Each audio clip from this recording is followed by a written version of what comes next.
Good afternoon, and first, Happy New Year. Welcome to our first webinar in 2022. Thank you for joining us. Before we begin, we are recording this session, and everybody is in listen-only mode, but today's session is very much a question and answer type of event. So please enter your questions, and we will take them as they come in.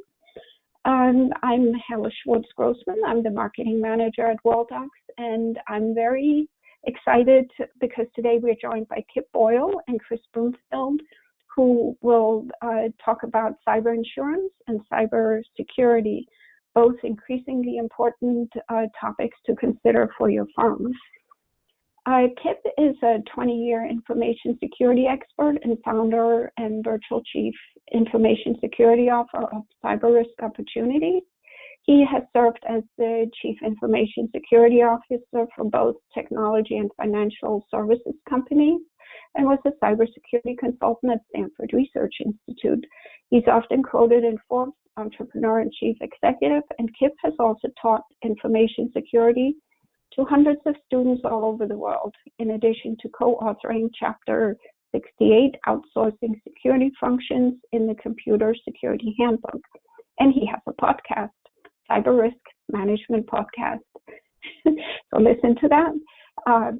Chris and his team are a year-round consultative brokerage team specializing in professional liability insurance for attorneys.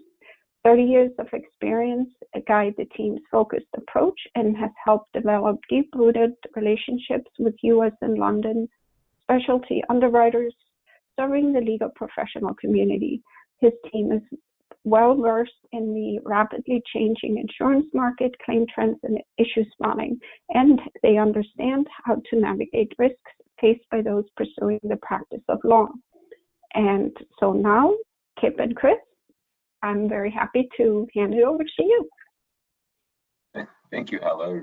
Appreciate that. And one thing I'd add to that is also the at least for myself, and I know Kip, we work with in terms of cyber insurance and the intersection for myself of where professional liability and cyber insurance meet.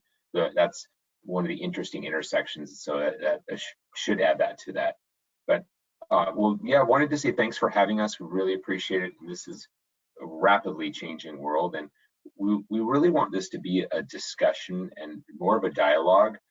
So, you know, if there's any questions that come along, we want to start with what's on your mind, because that's going to be the most important thing we can ask. So, and feel free. One of our favorite sessions we've had is where we asked, and then someone said, well, you know, John from, you know, John, they just made someone up, you know, so they're asking on behalf of a friend, which is completely fine. But we'd like to open that up at any point. Feel free to chat or to ask to be unmuted, and we would love to answer those questions for you. But if not, we're going to go through just a whole bunch of information. And it's going to be more of a discussion on what's happening in the world of cyber insurance, what's happening in the world of cybersecurity, and what's really affecting law firms, not just everyone, but law firms, and what can you do to try to prepare for that and better yourself and just come out of this a little better educated and feeling maybe like things aren't so unknown. Yeah, great intro, Chris. Thank you. Thanks. So we should start. Where do you want to start? Should we start with cyber insurance? Should we talk about some of the things you're seeing, Kip, out there? What do you think? Well, let me just start by saying that with an observation, and my observation is that I'm used to insurance being kind of a slow-moving, you know, wheels are sort of, you know, turning imperceptibly. And I'm used to insurance being a very sort of predictable, standardized kind of an experience, right? Certainly as a consumer, I'm used to saying, well, I need auto insurance, you know, give me quotes from the top 3 carriers and, you know, boom, boom, boom, they all line up. And all other things being equal, right? In terms of like coverages that I choose, it's all very standardized and I can just more or less, you know, purchase based on price, right? And I think that's why, you know, I can buy based on what the Gecko is offering me, right? Or maybe Flo said something cute the other day on a television commercial, and so I might want Progressive. But cyber insurance is nothing like that. And I think that's something that people get surprised by. And so not only is it non-standard and difficult to understand, but it is changing rapidly. I mean, that's what I'm seeing as a chief information security officer helping my customers deal with this. But you're much closer to it than I am, right, Chris? Like, is that what it's like for you too? Yeah, it's pretty amazing, and after a decade plus in watching the growth of this, what insurance is, Kip's absolutely right. Insurance generally it's been fairly slow moving, and when you see big shifts or changes in the insurance industry is when there's a loss associated with it. So there's some pain because there's a big payout or there's a big risk that's identified in the insurance industry, gets poked, and then they adapt to that poke and they change. What we've been seeing is within the last year, and this will vary really is across the board, is that the number of insurance claims, and this, keep in mind, this is insurance claims, so they have to have insurance in place in the first place. And you'd be surprised at the number of your peers and counterparts that don't have cyber insurance or don't even know what cyber insurance they have. And so there has been an increase in claims associated with cyber breaches of 200 to 300%. And that's pretty staggering, to the point where and it's sort of fun because we're seeing a big change in the industry. The entire industry has pivoted, and there are very few. If you asked a year ago, do I need multi-factor authentication? We'll talk about this a little more. What do I need to get cyber insurance? What's required? What does it even cover? If you ask that, then we'd say, well, yeah, you probably, it'd be good to have multi-factor authentication, and Kip already knew. I'm sure he knew 5 to 10 years ago. He said, hey, this is a good idea. Yeah. But now it's gotten to the point where it used to be only a few insurers requiring that, to now the majority of insurers absolutely require it. And to the point where you have to fill out a separate application or attestation for some insurers to say, yes, not only do we have multi-factor authentication, and you'll see that as MFA, not only do you need that, but you also are going to be required to list the different types or different ways you meet that. And that's where, Kip will help you, because we oftentimes work with the Kips of the world, and they help their clients to actually fill out these applications, because they are so technical at this point that you need the help of that specialist. But back to what we're talking about, there's been such a momentous shift that now within a year, within around 12 months, you've seen this go from almost no one requiring it to almost everyone requiring it, and it's really hard to get it without. So the industry is shifting really quickly, and along with that are the premiums. So premiums have shifted accordingly as well. So we've seen some insurers asking for increases of 10% or 20%. We've seen others up to 60%. So they've been hit pretty hard. The severity has gone up, which how much they pay out, and the frequency has gone up too. And so that leads to it. And I would argue it's been really underpriced for a very long time. Depending on the size of your firm and the policy and the coverages you have, some mid-sized firms could get coverage for $4,000 to $5,000. Maybe even $3,000 if you really whittled it down. Which, if you have one claim, well, Kip, why don't you? For a specialist, once you get the forensic specialist involved and the reporting notices and all that, you're involved with some of that. What do you see? What's an average cost? And I'll share. I know some of ours we've seen $10,000 for benign loss. Right. Is that consistent with you as well? Well, okay. So first of all, I know there are claim studies out there, right, that you can go and get. Like there's a net diligence cost of claims study that you can go and download. It's free. It's like an annual report. So there's data out there. I'm not going to quote from data. I'm just going to tell you what I'm seeing, right? So this is all anecdotal. But last year I worked on 2 pretty substantial cyber issues. One was a ransomware attack, and then the other one was a business email compromise. And we observed that the customers ran up six figures worth of expenses very quickly. I mean, they only were able to really start the process of investigating this with outside help. They were only a few days into it, and they were already, in the high 5 figures. and it just kind of went from there, because you're going to need an attorney, and it may not be the attorney you already have. Like, you probably have an outside attorney, but they may not be skilled in cybersecurity, so you may need to get your current outside counsel. Then you may need to get another outside attorney to help kind of navigate the data breach, disclosure regulations wherever you happen to may live. You're going to need a digital forensics firm, and they're not inexpensive, and there's not many of them. So when you do need one, and if you need them urgently, right, that's gonna cost extra, and you may have to wait for them to become available. You may need somebody such as myself who can guide you through the actual process of, like, the technical process of, okay, we know we've got a problem now. How do we contain it? In other words, how do we stop it from spreading? Okay, well, now we've stopped it from spreading. How do we recover from this? In other words, how did they get in? How do we lock that door so they can't get in again?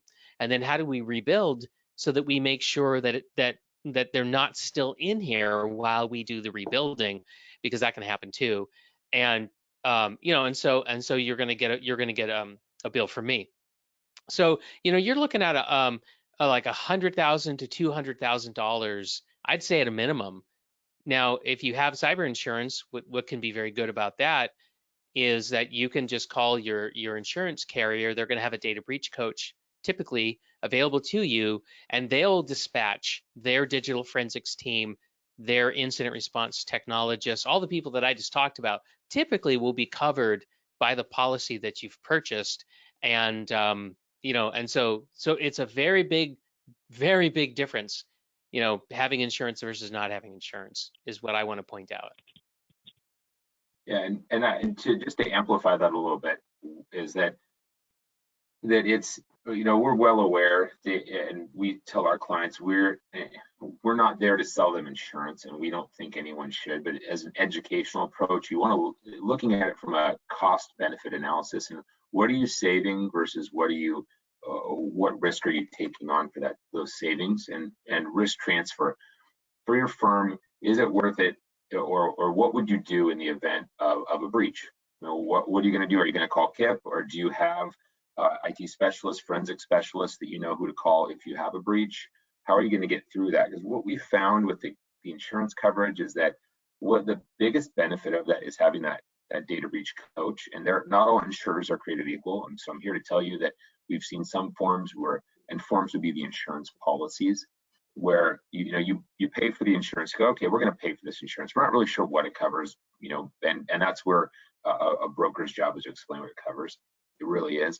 But at the least, it's supposed to cover the expenses of that breach. You have a deductible, so whatever you have on the hook, depending on the size of your firm, whether that's $1,000, $5,000, or or $50 or $75 or $100,000, depending on the size of your firm again. But having that coverage in place, and it's fairly broad, especially from the insurers with they're committed and vetted, and the reputation precedes them, where they walk you through and they pay for those costs. They actually pay for the IT specialists, and they pay for the forensic specialists. They pay for the extra expenses if your computers are bricked. It can afford coverage for replacing your hardware, and the notification expenses. And this is where it gets really tricky. Every state has its own notification requirements. So if you find yourself subject to a breach, then not only do you have to, and we've dealt with this, we've had to deal with this before, where we had one client and they had notification requirements from multiple states, and their IT vendor they used didn't meet those requirements. They were counting on their vendor to do that. And so now there's a big question, well, gosh, is that an error on their IT? So now they're involved with the insurance company of their IT vendor, trying to make sure that's covered, as well as we're working with their cyber insurer, because the notification didn't go out. And these insurers, the more sophisticated ones, they have teams that all they do, they go, okay, these are the requirements for this state. We have breaches with, and if the folks are in these 10 states, these are the 10 state requirements. These are what we need to do to meet it. And they help you walk through, and they cover the costs of that after your deductible. And so that's really the value that we've seen. There's first party coverage and third party coverage. First party is for yourself and your firm. And the third parties, those others. So let's say another firm says, well, gosh, we got a bug or a Trojan or a virus from you, and now we want you to pay for the damages. Those don't happen that often, much less frequently. Usually it's the first party, so it's your business interruption. You're not able to help your clients, and you're not able to make deadlines, meet deadlines for filings. You had either work product or you had other delays that are associated with that, and you had a lot more expenses. You had to hire those specialists that we're talking about on, and then there's the notification and then credit monitoring that can go on behind on the back end of that, making sure you're up to date on that. So it's pretty broad from those insurers, and the good news is, I'm here to tell you that first party coverage is broad and it can really protect you, but you also have to look out for some of the definitions. And this goes back to, not all insurers are created equal, but one of the more creative ones we saw and are aware of is that the definition of a device. So in insurance, and I'll try to stay away from insurances because I get really into the weeds, but you need to read the policy and you need to understand what the policy is giving and what it's taking. And you can't, I mean, because you'll have, whether it's 20, 30, 40, or 50 pages of insurances, you need to know what it says, because insurer X, they define devices, so covered devices. Many of us are working from home to some degree, as you can see. Apologies for the background. And when you're working from home, let's say you use your phone, you sign on your phone, or you sign on a tablet, or you access your email, Outlook, through a web browser, right, from your personal device, or you're accessing the internet through your own personal router. Well, the creative exclusion, it wasn't in the exclusion section of the policy, and you actually have to read these things and know what they say. It was in the definitions. So they said, we'll cover you for all these different coverages, some I spoke with before, but we're only going to cover the covered devices are defined as ones that are owned or leased by the company, period. And what that effectively does, saying, okay, well, these are all that's covered. So all the personal devices, any device not owned or leased by the company, is not covered. And that's the case I would make if I was trying to deny coverage. So, well, wait a minute, that means anything I sent up from my phone, my tablet, laptop at home, or anything that went through my router at home, that's a personal device. Gosh, well, is the claim excluded at that point? And depending on the insurer, it could be. Yeah, and so as a virtual chief information security officer, the approach that I take on all this is I'm asking myself, all right, how do I operationally deal with this, right? And I always want to know, what are my exclusions, because I have to manage those as uninsurable risk. And I need to know, okay, what's the scope of my coverage? Because anything that's outside of the scope is also an uninsurable risk, potentially, right? And so I need to put a lot of focus on those areas, and I either need to stop doing those things, or I need to change the way I do them so that they become covered, or I need to change the way that I do them so that they're just not as big of a risk, right? So I've got to lower my risk profile in those areas. And so just picking up on the specific case that you gave, Chris, about a home router. Well, I could just, tell all my employees, hey, I'm about to drop ship you a new home router. I want you to plug it in, and I want you to use that whenever you're doing, work from home for me, right? But that I only figured that out because I read the exclusions and I understood the scope, and I worked with my broker, and I figured that all out. So so I work a lot with insurance brokers, contracts managers, in-house counsel, right, to sort of like tear these insurance coverages apart, so that I can figure out how to do this. Chris, your screen went crazy. We're actually seeing like the speakers notes. Yeah, I apologize. I'm going to stop sharing for just a moment. My I had to plug in my battery was dying, and so I had to plug it in, and so that I have peripherals attached to wonderful technology these days. Okay. Well, anyway, this actually might be a good time for me to just invite the audience. If there's questions, if anything Chris and I have said so far prompted any questions for you, or if you signed up for the webinar because you said, you know, hey, I already have a question that I want to put to Chris or that I want to put to Kip, then we want to hear from you, and we invite you to go ahead and put your question into the chat. Hella will let us know when it's in there, and we'll be happy to take your question. Your system is, you're still sharing your screen, Chris, just in case you didn't know that. That is great. Okay, well, so much for pausing your screen. Yeah, I can see you're getting prompted to do a system update, which is disastrous when you're trying to make a presentation. Yeah, like those security people. Okay, I'll figure this out. Well, thanks for bearing with me on that. Well, maybe Hella, do you have as like as webinar, you know, master control? Can you just shut Chris's screen off? Oh, you just shut Chris off. No, I didn't. That was me.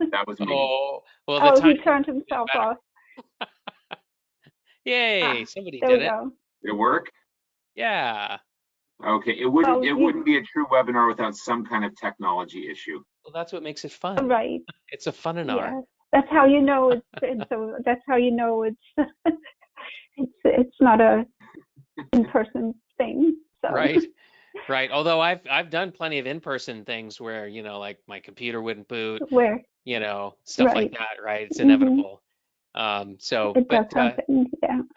Hella, are there any questions yet? If not, we can just continue to share. Yeah, no, nobody's wanting to ask anything right now, so we'll see if anybody feels like typing anything in.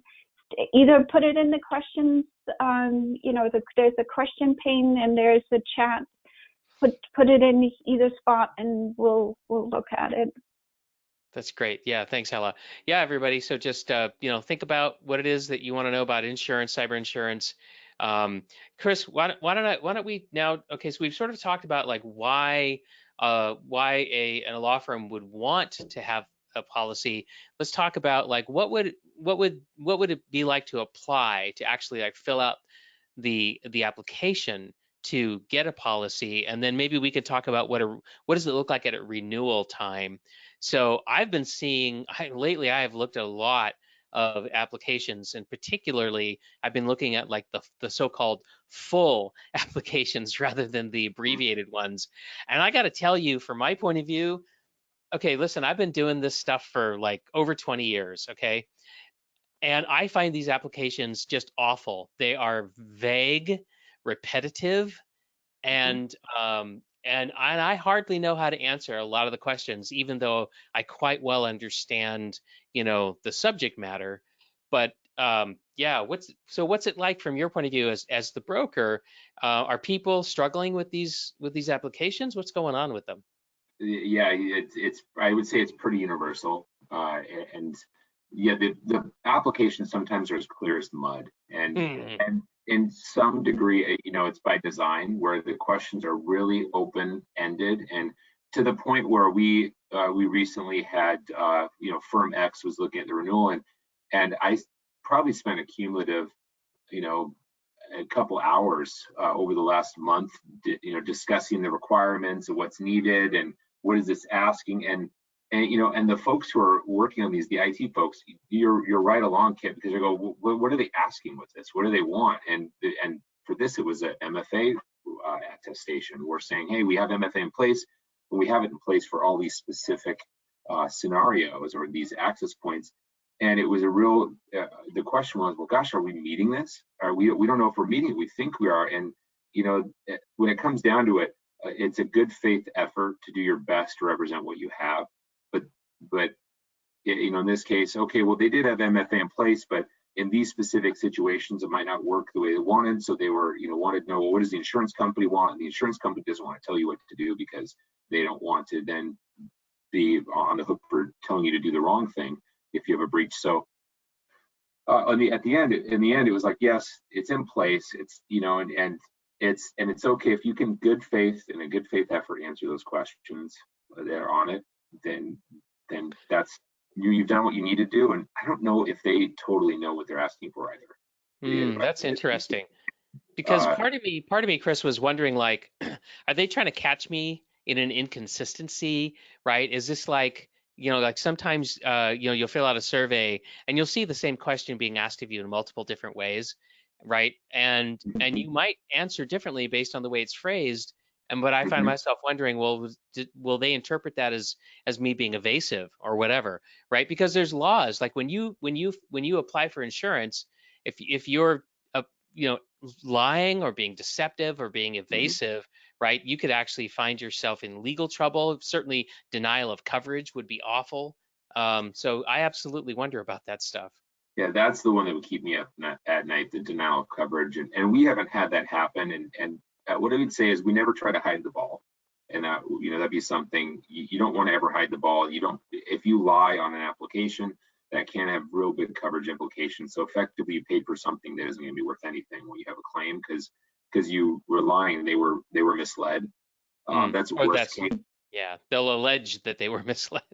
Yeah, they'll allege, and that's where it goes back to not all insurers are created equal, because there are some, there's just like any business model. There's some business models where, hey, we're going to write this as cheap as we can, and our method is to is to save money however we can, and I'll let you just use your imagination on that, what that could mean.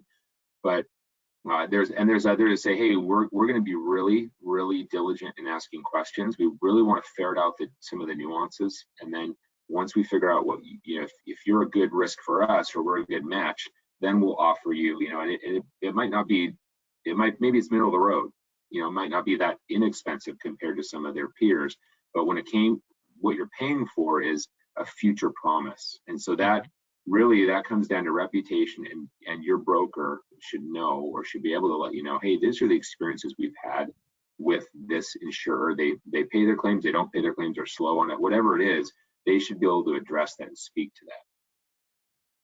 Yeah. Okay. Cool. So, that's kind of something about what it's like to apply for insurance, and what's the current experience, right? And so, just to recap, it's typically a very long application. It's often vague. You're going to need to get your IT people involved, maybe your contracts manager, certainly your broker, right? It's going to be a team effort. It's going to be a team sport to actually fill this thing out. What about the renewals? Is it any easier in the renewals? I mean, I can tell you that, sometimes it's not, sometimes it's worse. But what's it look like for you, Chris? Yeah, the renewals, if you get to use that, you're talking about, you alluded to it, there's a short form and a long form. And so the short form is, hey, you're already on the books, and we just need to ask a couple questions to make sure things are still copacetic, and that's fine. So usually those are a few pages, 2 or 3 pages. When you have to fully reapply, or you're looking for other options because you want to make sure that your insurer is being honest and competitive, that's the time when you end up having to fill out that long form. And some of the renewals, it's been challenging because, and we were able to help our clients navigate through that, but the insurers have changed the requirements so much, or they're really, really looking with a fine-tooth comb when they're underwriting. They're looking through, and it's a hardening market. And insurance, there's a soft market and a hard market. Soft is, this is easy. You could almost have a monkey do it, because the insurance companies are so excited to write new business, and they're so competitive that as long as you have a halfway filled out application, you can get coverage. A hardening market is where it's harder to get good coverage at a good price and to get it through underwriting. So you can just think hard is literally hard. It's more challenging. The underwriters are spending a lot more time. There's a lot more scrutiny going into this. And there is such a vast array, and if with the different solutions on how you meet the requirements, there's for any one, you could have a dozen different providers for any one software that you might need, whether it's MFA or EDR or data backups. I mean, there's so many providers that there isn't always consistency, and so the insurers are having to write without that consistency being there. So they do leave them open, but the renewals are they're a lot more painful than they used to be. Yeah, and I've absolutely seen it is the case over the last, say, 2 or 3 years that that the renewals are putting new requirements, right? And I think the technical term is subjectivity. Is that right? Subjectivity please. Yeah, All good job. right. You're going to turn me into a broker yet. Maybe an agent, who knows? I know, Uh, we're working on it. We'll get you eventually.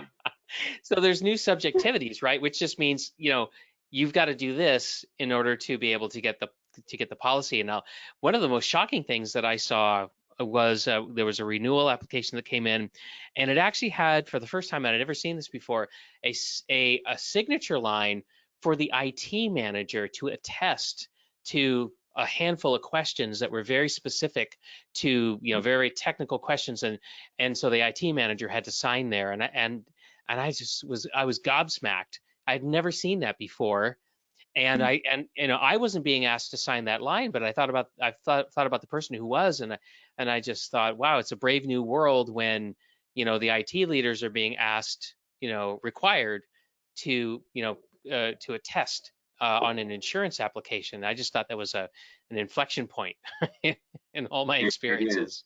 It used to be the leadership of the company. So whether it's the the COO or the CEO, they were the ones that would be completing these applications and filling them out. But it's gotten so technical so quickly that you effectively, if it's not required, you still have to bring in your IT specialist. You have to bring them in, or the CISO or virtual CISO.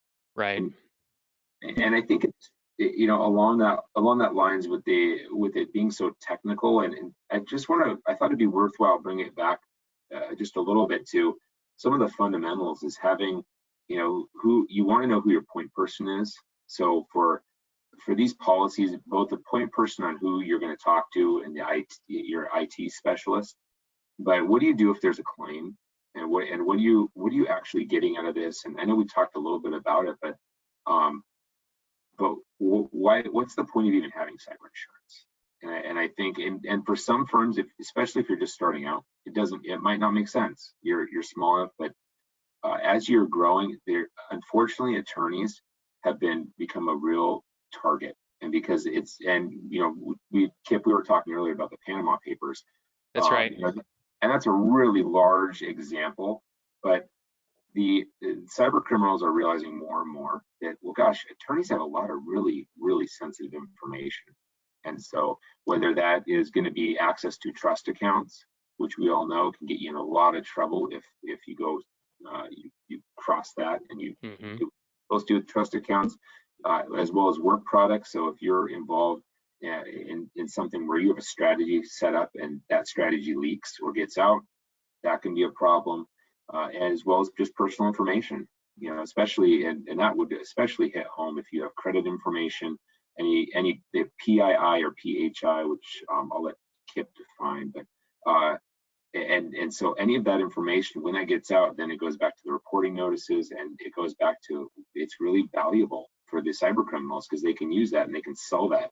So for them, it's truly a business enterprise where they say, we're going to make money.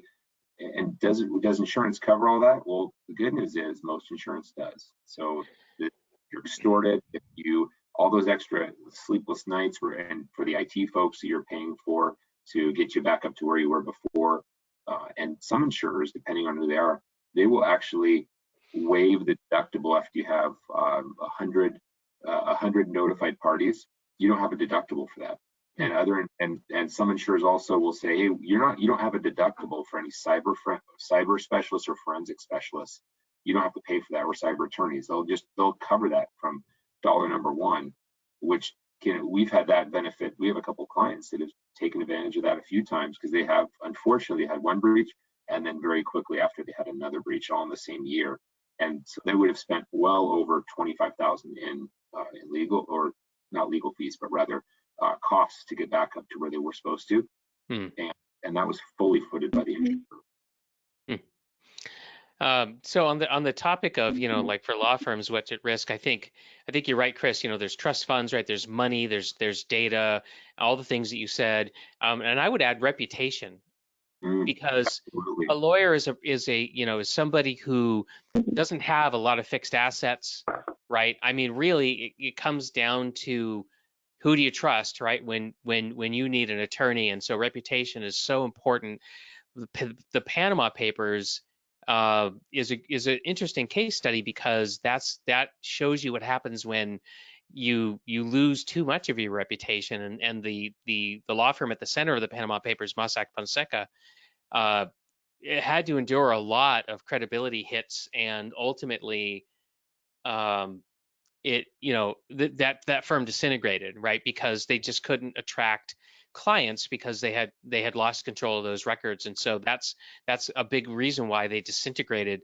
The Pandora Papers, which is kind of the most recent version of that, the International Consortium of Investigative Journalists received records that had been taken from, I think it was about 4 law firms, and there were other private wealth advisors and other firms that whose records were turned over to the ICIJ, and then all of a sudden, it comes out that that your client's records have been spilled, and I can only imagine what the conversations are probably like at the law firm, on the other side of finding out that all of your records going back to 1970 are now in the hands of these investigative journalists and are being selectively released to the news media. I mean, that's kind of what happened there.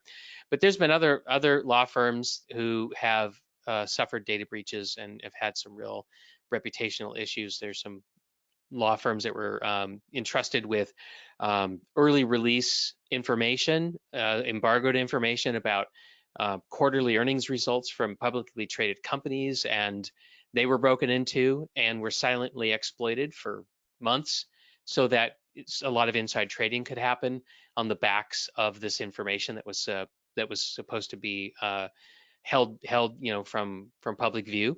So anyway, just want to point out, reputation is so important, and a data breach will harm your reputation, and so that's something to definitely think about.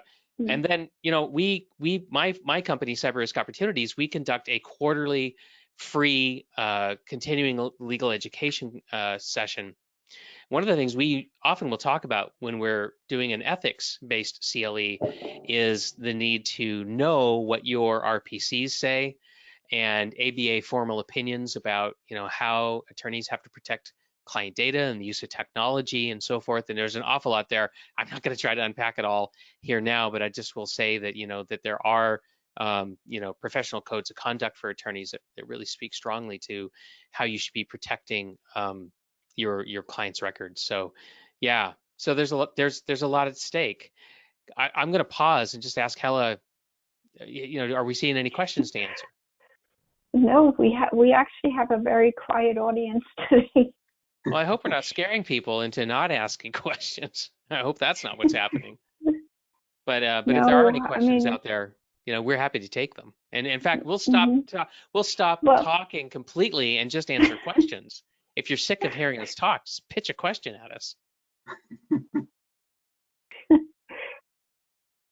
Well, from what you're saying, it also sounds like the insurance, the requirements to get insurance are changing based upon some of the breaches that they see. Is that the case, or?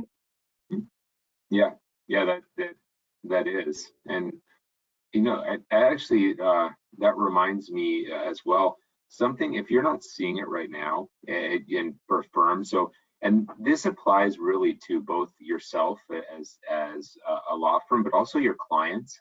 It more and more in the contracts that you're signing was engagement, contracts of engagement.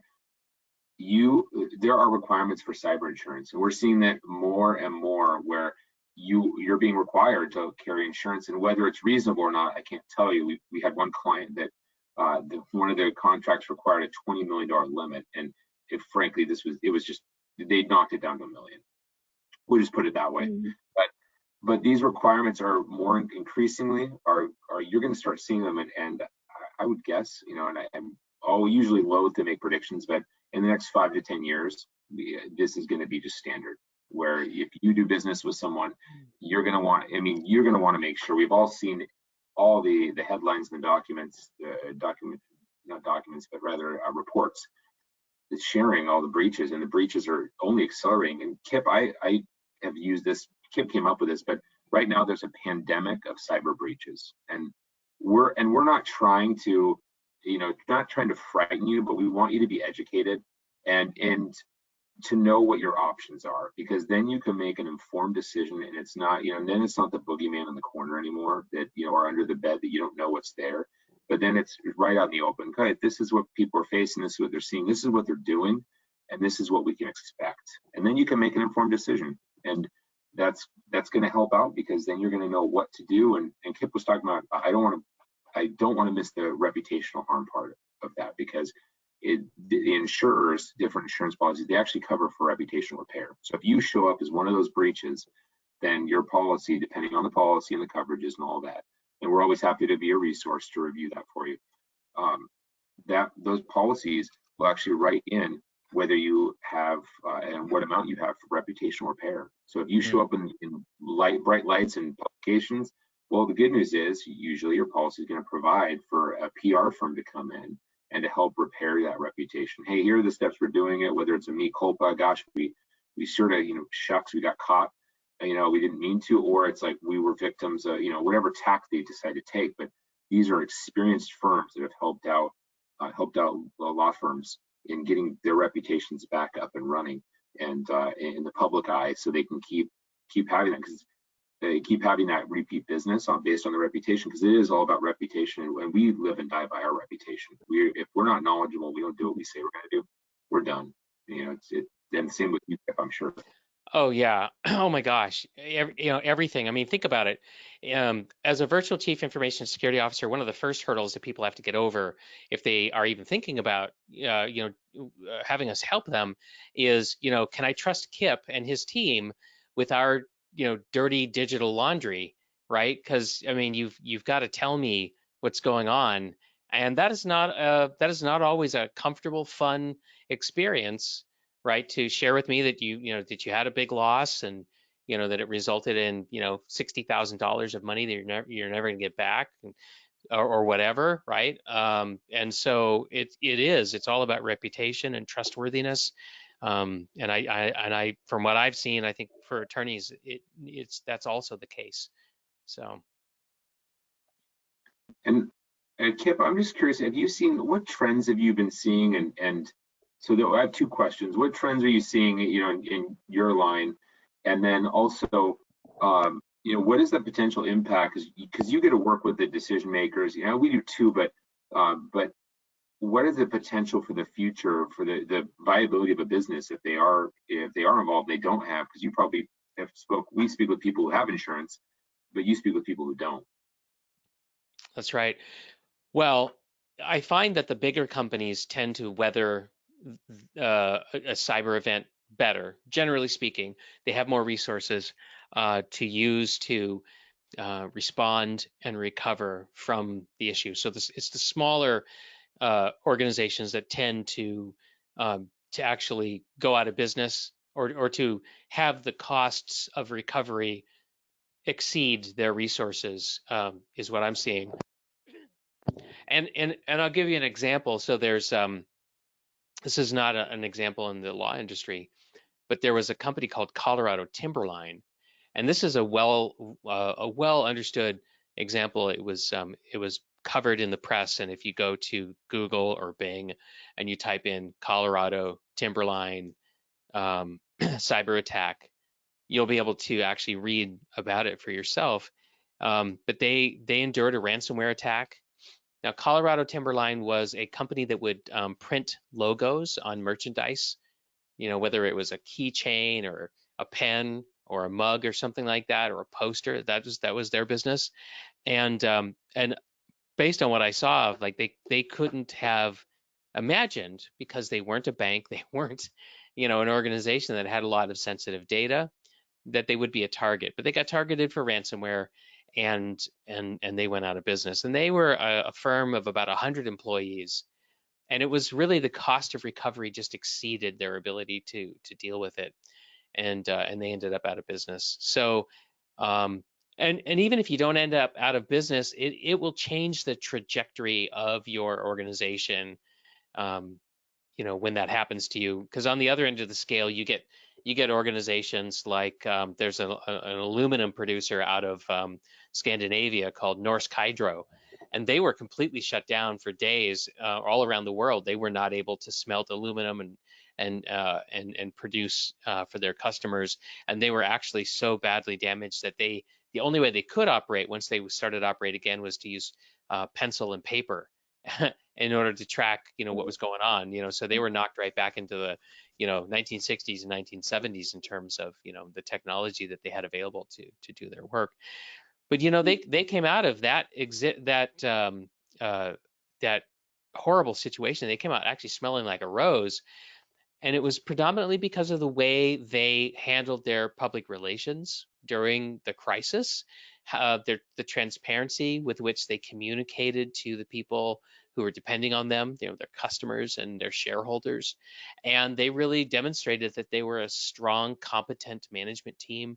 And so, that the fact that they handled it so well actually strengthened their position with their stakeholders. Their reputation actually was better when they came out on the other side of that. So it's been interesting, Chris. I've seen what happens when you're not prepared and you don't do well, and I've seen the opposite. I've seen when you're not prepared per se, right, to stop the attack, but when you have a very strong management capability and you do a good job of protecting your reputation, you can actually emerge almost stronger in your reputation, if you handle it well. And of course, there's a lot of, probably most folks are in the middle ground, right, where they're just happy to still be in business, and they just assume, well, we're going to have to rehabilitate our reputation on our own just by doing good work and getting back into business and making amends and that sort of thing. But it just changes the trajectory of your organization forever, is what I see. We actually just got a question in. Someone is asking, the third-party contracts, how common is it to be able to negotiate the terms? A third-party contract, and would that be with regarding to cyber insurance? Yeah, I think that's what it sounds like. Because there's third-party coverage, right? And then there's you're doing business with a third party who gets harmed, because there's a data breach. I could see different angles on this. Chris, what do you think? You should go first. Yeah, I think with that, it's a third party be someone outside. So the contract, if you're saying a contract, it's usually between yourself and another, so you're both first parties to that contract. So so you can require that of someone you're working with, or they can require that of you. So the cyber insurance, what you can have is something, and there are contract specialists. So this is in my experience, but like a flow down clause, where the flow down clause says that that anyone that you're working with, or hey, let's say party X, we're going to work with you, party X, and anyone else you hire, any subcontractors, sub-consultants, you need to make sure they also have to meet these requirements for their insurance. So they also, not only you, but anyone you hire has to have cyber insurance. And this works with the other insurances as well. And they have to have it of these limits, and we have named insurance. There's all sorts of insurance that you can be walked through, requirements that can be a part of that. But yeah, you can request that, and it's a good idea. If you're not, you'll be one of those earlier adopters, and it provides you some protection, which is a pretty good thing. Yeah. And Kip, it sounds like, if I was having a takeaway from what you were saying, it sounds like with the aluminum smelter, and I know that we know that that's a little different than law practice, but right. But the takeaway from that is the having a plan. So knowing what you're going to do. Okay, what's our plan if we have a breach? And I would say when you have a breach. At this point, it's not going to be if. At some point, we all will be a victim of breach at some point if we continue on the current trajectory. So what are you going to do? What's your plan? Then knowing who to follow through, who's your point person. And part of that plan is identifying where are your weaknesses, where are your strengths. Those are things that Kip helps with quite well. Actually, we have many clients that have heard a lot of really good things. Let's put it that way. So, you're welcome. I tell like I see it. or call like I said. But having that plan in place, then enacting that plan, sticking with it, and part of that plan is what do we do? So okay, there is a breach. How do we recover?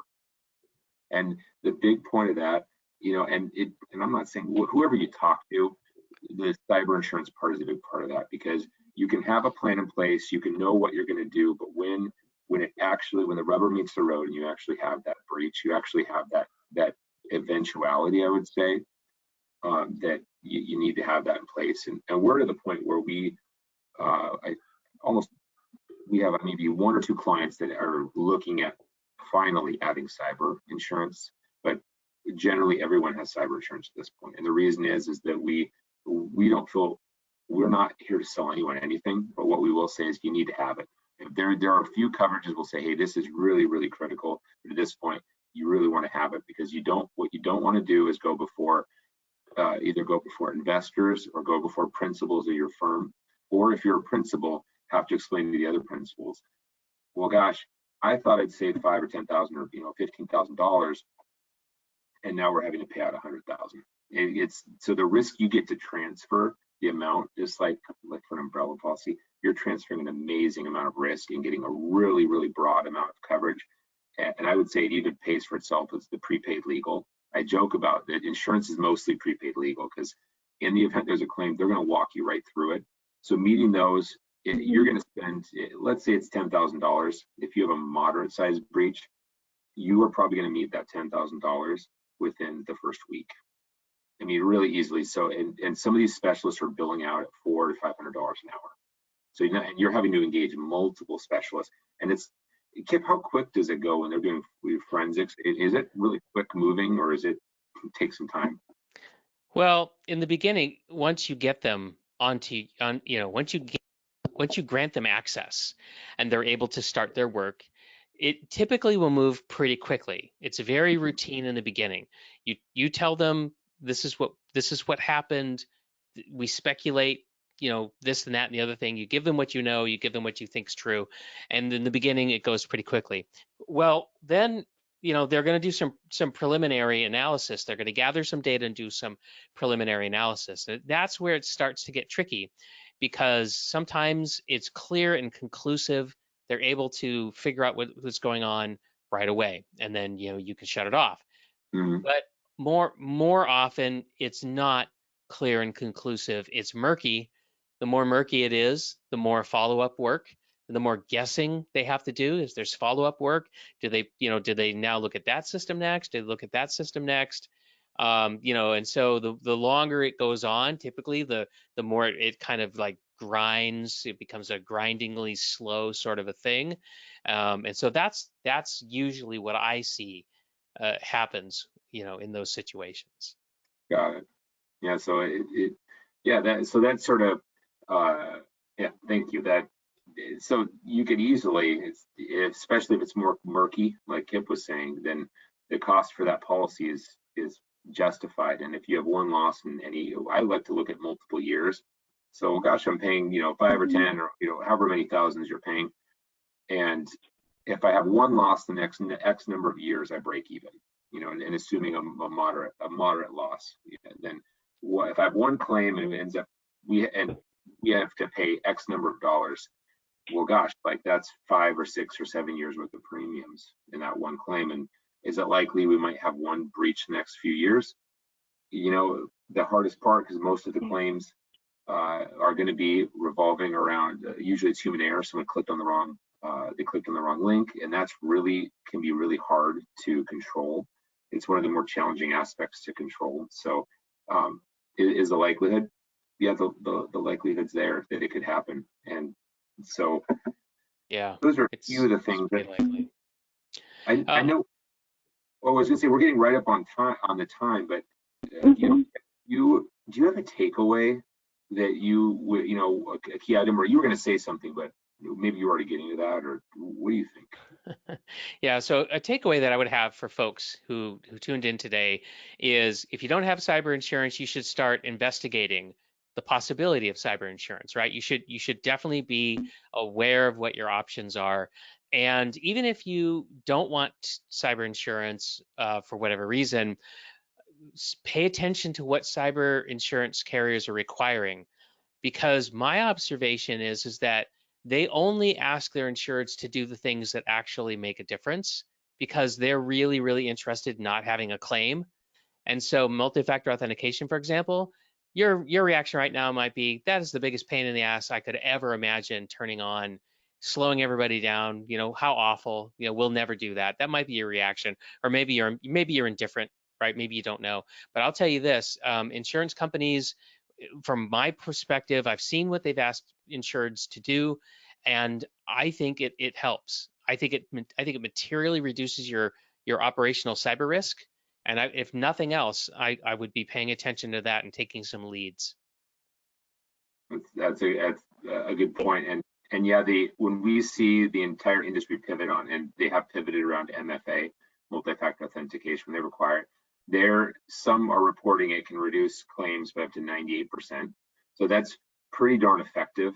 And it would be worthwhile looking into it, because that means they've just been hammered and they've identified that as a way to avoid that. So, well, those are a few of, hopefully this is takeaway. It's not all gloom and doom, because as long as you have a plan, you know what to stick with, you know how to enact that plan, and you have thought through the three, what am I going to do? You've planned, you know how to execute the plan, and you know what you're going to do on the back end when there is a claim or a breach, then you're well off. And the one takeaway I'd have is talk to your broker, whoever that is. And of course, we're happy to be a resource, but whoever your broker is, talk to them, or a broker that specializes and understands cyber insurance, and make sure it fits what your firm needs and it's adequate, because they're not all created equal, and you want to make sure they're going to do what they say they're going to do. We're glad you were here, everybody. Back to you, Helly. All right, thank you both, Kip and Chris, very much for giving us all the information and the takeaways and the tips that you covered during the conversation. We really appreciate it, and we did record, so if anybody missed seeing this live, they can watch the recording, and anybody who has questions, send them to us. We'll pass them along, and hopefully you can help them out, and then we hope to see everybody again at the next session, and we wish everybody a good weekend. We hope, and yes, everyone contact Kip and Chris if you have any additional questions, and do make sure you look into doing some cybersecurity and cyber insurance research. Thank you again very much. Thank you. See you later. Bye.